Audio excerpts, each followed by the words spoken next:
తెలంగాణలో కాంగ్రెస్ బీజేపీ కలిసి దోచుకుంటున్నాయని మాజీ మంత్రి కేటీఆర్ ఆరోపించారు. ఆర్ఆర్ ట్యాక్స్ పేరుతో కాంగ్రెస్ దోపిడీ చేస్తోందంటున్న ప్రధాని మోడీ ఈ వ్యవహారంపై ఎందుకు విచారణ జరిపించలేదని ప్రశ్నించారు. ముఖ్యమంత్రి బావమరిదికి ఇక్కడ సింగరేణిలో టెండర్లు వస్తుంటే ముఖ్యమంత్రి బావమరిదికి ఇక్కడనే వస్తున్నాయి అనుకున్నారు మీరు టెండర్లు. కేంద్ర ప్రభుత్వ పథకం అమృత్ లో కూడా ఇదే ముఖ్యమంత్రి బావమరిది సృజన్ రెడ్డికి 100 కోట్ల కాంట్రాక్ట్లు వస్తాయి. బీజేపీ ఎంపీలకు ముఖ్యమంత్రి గారు తెలంగాణలో కాంట్రాక్ట్ ఇస్తారు. అట్లా మంచిగా ఇచ్చిపుచ్చుకునే బంధం కాంగ్రెస్ బీజేపీ కలిసి నడుస్తా ఉన్నారు. అందుకే ఒకరి దోపిడీ ఒకరు బయట పెట్టకుండా బ్రహ్మాండంగా కాపాడుకుంటా ఉన్నారు.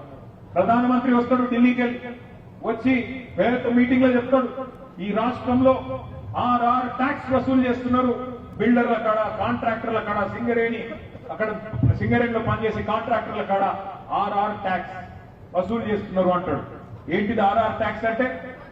రాహుల్ రేవంత్ ట్యాక్స్ అంటాడు. మరి చెప్పి కూడా 2 సంవత్సరాలు అయిపోయాయి ప్రధానమంత్రి చెప్పి. మరి 2 సంవత్సరాలు అయిపోయినా కూడా ఎందుకు విచారణకు ఆదేశిస్తలేడు ప్రధానమంత్రి గారు?